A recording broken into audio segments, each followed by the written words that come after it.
Hi, welcome to my channel, and today we are going to be making homemade liquid laundry soap.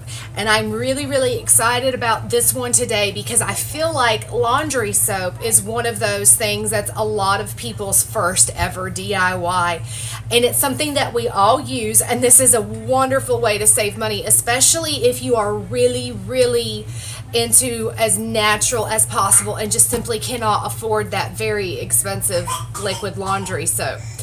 So before we get started, I want to talk to you about a couple of things. One is that this recipe does use castille soap. Please do not use a substitution with this. I know that you'll see recipes on Pinterest. I'm getting absolutely sick of Pinterest lately, by the way. But you will see recipes on Pinterest a lot lately that are using Dawn. If you're trying to save a lot of money, then go right ahead and do that. But if you're really wanting to make your natural products, don't sit there and call that natural and put that in there.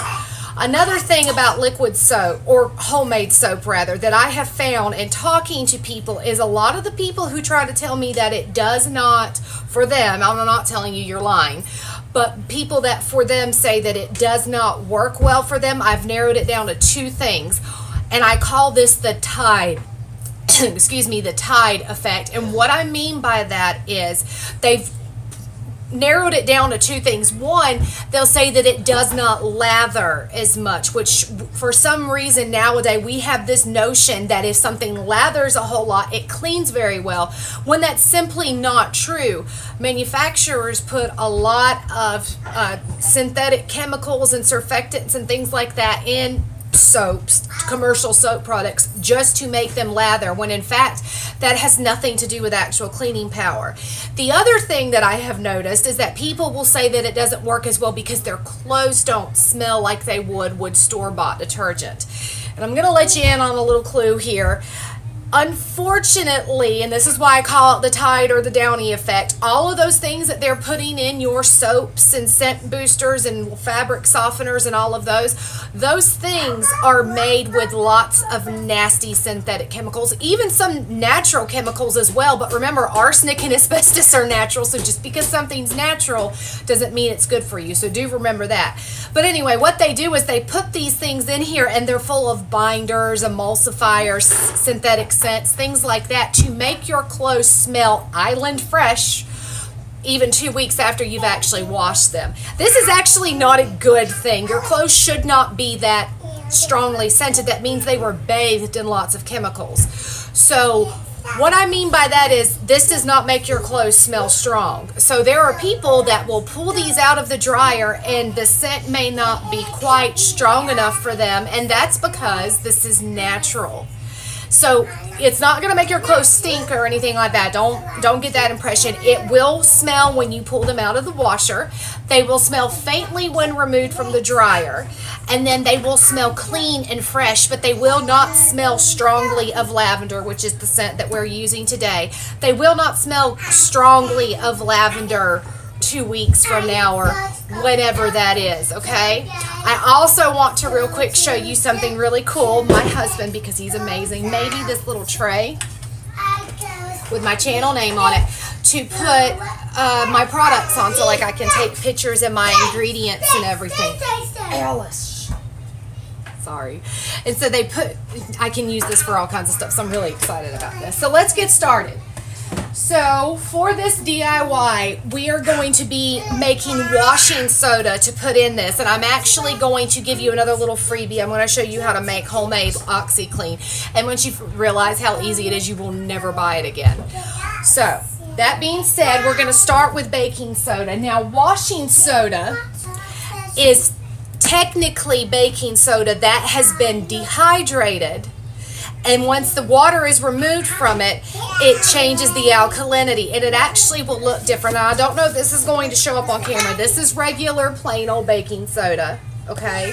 And then this right here is washing soda. Now, you can buy washing soda. It's in the, like on the aisle with the laundry detergent, and it will be right next to the boxes of borax. It costs more money, and you get a smaller box, so you might as well just make it at home because it's so easy. You can see, though, how it is a lot finer now because I've removed a bunch of the water. And how you do this, I've already done it, so I'm not going to demonstrate. Plus, it will take a while. What you do is you simply get a baking dish. What did I? I like to use my 3-quart casserole dish because this fits in my toaster oven and I don't have to heat my house up. And when I make this, I make several batches all day long. That way I have more than enough. You're going to put about 3 cups of regular plain old baking soda in here, and you're going to bake it for 45 minutes, stopping at 15-minute increments to stir it. So you're going to bake for 15 minutes, stir, bake for 15 more minutes, stir, bake for 15 more minutes again, stir it and let it cool off, and then you can use it for whatever you need to use it for. Now what I do is I have 2 containers of this. I have this smaller container. This is what stays at my house, and I use this for a few things. And then I have this very large container, which it's next door, but this is baking soda. But I have a container just like this that's labeled washing soda next door so that I can make my homemade OxyClean when I wash my clothes. Now here's onto the OxyClean. This is the easiest thing in the whole wide world. You're going to take equal parts, excuse me for a second, you're going to take equal parts of plain old hydrogen peroxide and washing soda, and that makes homemade OxyClean. I use 1/4 cup of each.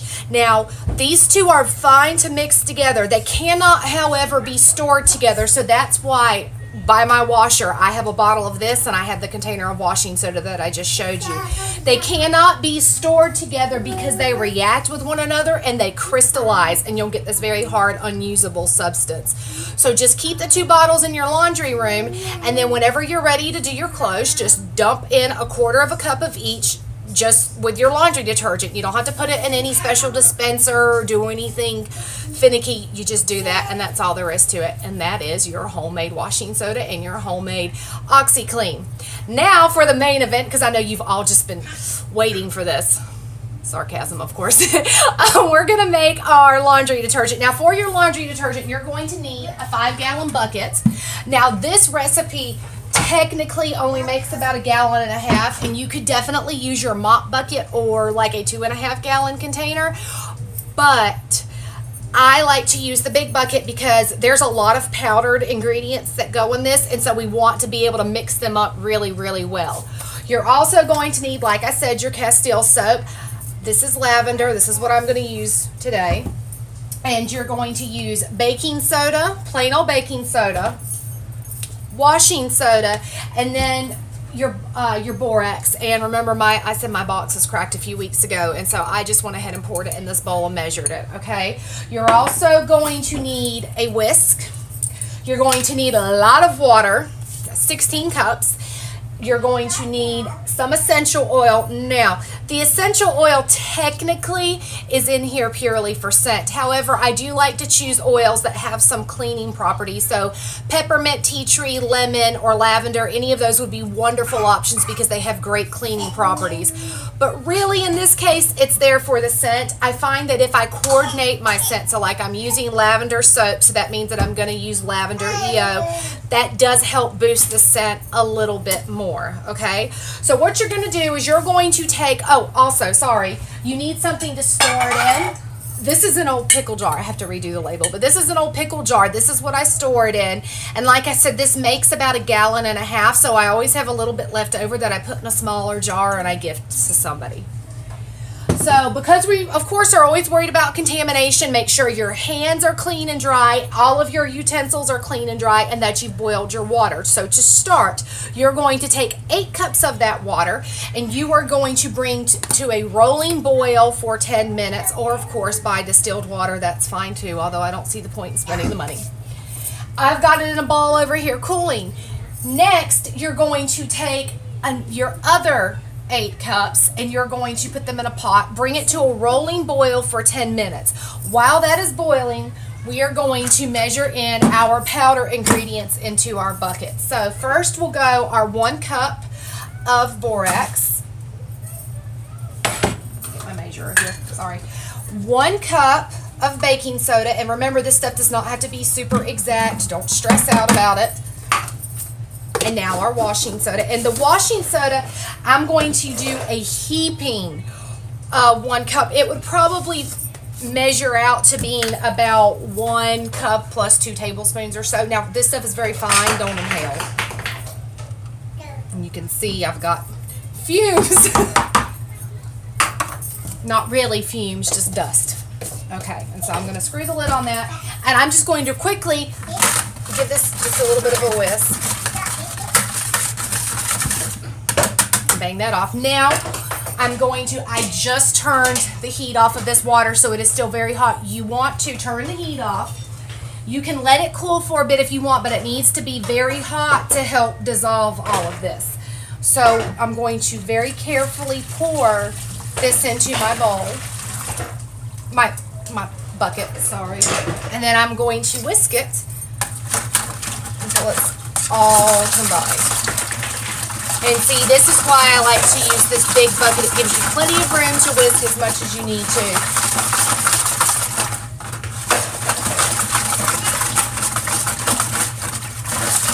And normally this bucket would be on my floor, but so that you can actually see. I'm going to do it up here. And I think you can probably see in there. Sort of. Not really. Okay. Now to this, we're going to add our 1 cup of Castile soap. Now remember, anytime you're using Castile soap, you want to add the water last, although we are going to add water to this next, but because it's such a small amount of Castile soap versus how much water we're putting in, it's not going to foam up. Just bang that off. And I'm actually, so I can get this last little bit, because I don't want to waste any of it, I'm going to stick it in my bowl here that I've got of my cooler water. And then I'm just going to mix this up very carefully, because remember, Castile soap is not very sudsy, which is why this is a wonderful laundry soap for HE washing machine. So if you were wondering that, you can definitely use this in a high efficiency washer.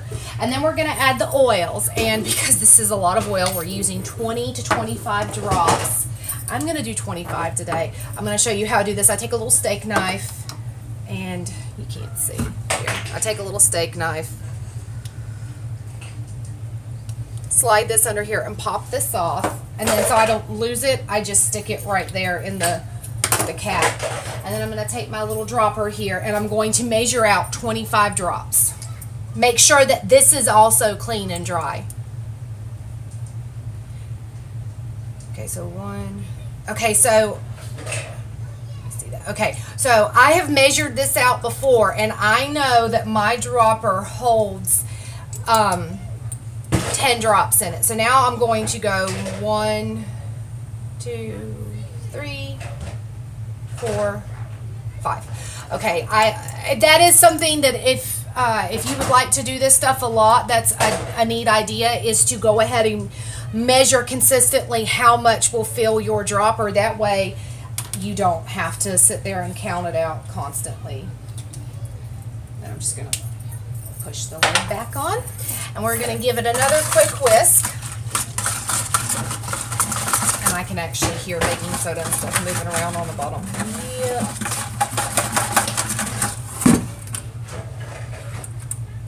Okay, and now we're going to add the rest of the water. You're okay. My baby is sick. Okay, she's not really, choking or anything, but just slowly pour this in. Mama. I heard you. Give Mama a minute. Give me a minute. Whisk it in again. And now we're just going to pour it in our jar. And guess what? That's your laundry soap. Now, as for storing this soap, you have several options here. I like to use my jar. You could use an old laundry soap jug. You could also maybe, I'll tell you why I say maybe, use one of those old dispensers that the laundry soap comes in. But the thing about that, this soap may or may not turn into a gel. And I used to think that it had some correlation with the weather, but I have made this before, obviously when it's hot, thinking that it's going to stay a liquid, but when it's cold, making a gel. I have made this before in the dead of winter, and this is outside. This is not come in my house, and this stayed liquid. So I have no idea what causes it. If anyone is smarter than me and knows, go ahead and let me know, please, because I don't know what does that. So you can store it in whatever you choose. Now, I have said this before with other recipes. If you feel like you are not going to use all of this in time, this lasts me, I would keep this comfortably for 3 months without fear of it getting moldy. If you're afraid that, like if it's just you or just 2 people and you don't do laundry that frequently, then I would have this or even quarter this recipe. Now, to use this to wash your clothes, you would use it just like you would any other laundry soap. You're only going to use about 1/8 to 1/4 of a cup of this because it is so concentrated. Because Castile soap, even in order to be used just to wash your body, has to be diluted big time. Same thing here. This is super powerful, so you're going to use even less of it. So about 1/8 to 1/4 of a cup. You can also pre-treat with this if you want to. Simply rub it on a stain, let it sit for a little while, and then put it in the wash. Now, obviously, I'm going to let this suds down a little bit more, and then I will pour the rest in there, and I will, excuse me, and then I will go ahead and store it. You do not have to wait to see if it's going to gel to use it. You can just go ahead and use it liquid like this. Okay, baby, go play. Now, because this is not a commercial product, it does not contain a bunch of stabilizers and emulsifiers and things like that. So you are going to have to shake this up before you use it. You can simply make sure the lid's on tight, of course, and just kind of swish it around and then measure it out and put it in there. You will find that with any homemade product pretty much that you use, it's going to separate. But that's okay because that means that we've put less ingredients in it, and that's really what we're aiming for. So I think I covered everything. I will, of course, write all of the ingredients and the proportions in the description box down below. That way you have it laid right out for you. I really, really love that everyone took the time to watch this. I'm really excited about this one because I know a lot of people are looking for a liquid homemade detergent. The dry stuff just abounds on Pinterest, and unfortunately a lot of it has like Purex scent crystals and those scent boosters and Downy Unstoppables and things like that, and those are just terrible for you. So if you're going to take the time to make your own, then you might as well just go ahead and go as natural as possible. Like I said, you definitely want to make sure that you get that Castile soap. You can get it in smaller quantities. I believe Walgreens sells those. I don't have anything, I don't know how many ounces they are. They're about this big. Walgreens sells those bottles, and so if you're iffy on this whole DIY thing, and you don't want to waste all of your money, you know, $17 for 32 ounces, I understand that. So go ahead and buy a small bottle and then try that out and see how it works for you. So if anybody has any questions, comments, concerns, words of wisdom, any good stuff like that, go ahead and let me know in the comment section. If you would like to see more laundry videos, please let me know because I actually have quite a few little laundry DIYs. And also, I would like to pose something to all of y'all.